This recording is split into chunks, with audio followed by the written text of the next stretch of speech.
परवर्ती पर्यायर अर्थनैतिक मंत्रणालय मुख्य परामर्शदाता भाव कार्य कले रिजर्व बैंक गवर्नर माने एभली कौन प्रायतः अर्थनीति दिगरे पदवी नहीं जहाँकि से मंडन करना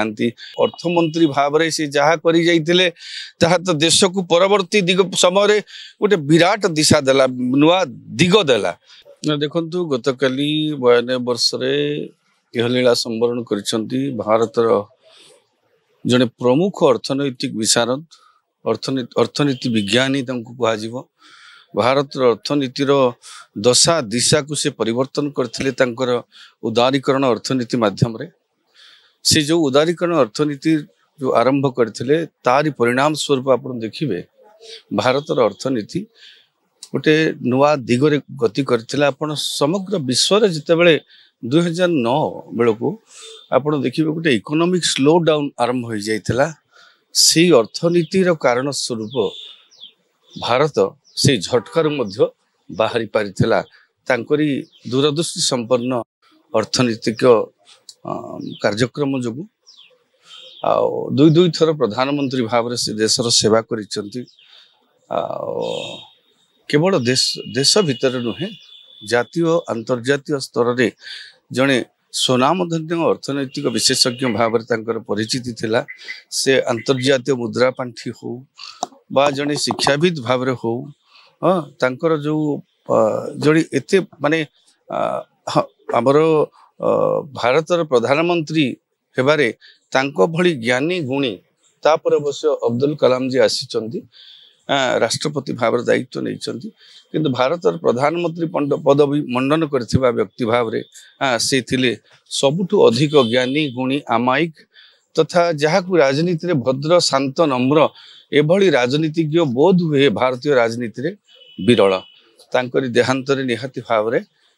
भारतर राजनैतिक चित्रपटरे गोटे विराट शून्यता परिलक्षित हला एवं भारतीय अर्थनीति जगतर गोटे बड़ अपूरणीय क्षति है निहाती भाव में कांग्रेस समय रे ही से नरसिंह राव मंत्रिमंडल अर्थनीतिज्ञ भाव हो हाँ 71 मसीह से राजनैतिक माने सरकारी कर्मचारी भाव रे जने विशेषज्ञ भाव रे कार्य जोग देइथिले परवर्ती पर्यायर अर्थनैतिक मंत्रणालय मुख्य परामर्शदाता भाव कार्य कले रिजर्व बैंक गवर्नर माने एभली कौन प्रायतः अर्थनीति दिगरे पदवी नहीं जहाँकि से मंडन करना गुरुत्वपूर्ण पदवी रे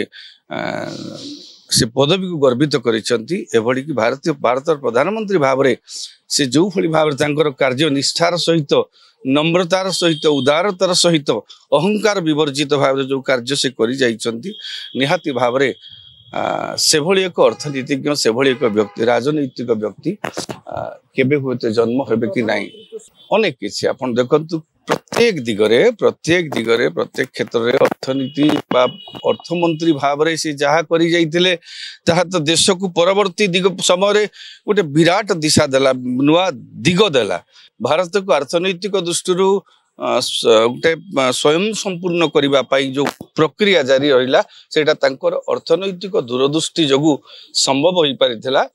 एवं प्रधानमंत्रित्व काल में से आंतर्जातिक माने आपण इंटरनेशनल रिलेशन जोटा आमर पड़ोस विभिन्न राष्ट्र सहित सुसंपर्क वैदेशिक नीति हो आर्थिक दिग हो प्रत्येक क्षेत्र में सफलतार साक्षर रही भली राजनेता को हरई निश्चित भारत एक्चुअली प्रकृत भारत गोटे रत्न जो भारत रत्न तो क्या पुरस्कार दि जाऊँगी प्रकृत भारत रत्न गोटे भारत रत्न आमे हरइलु।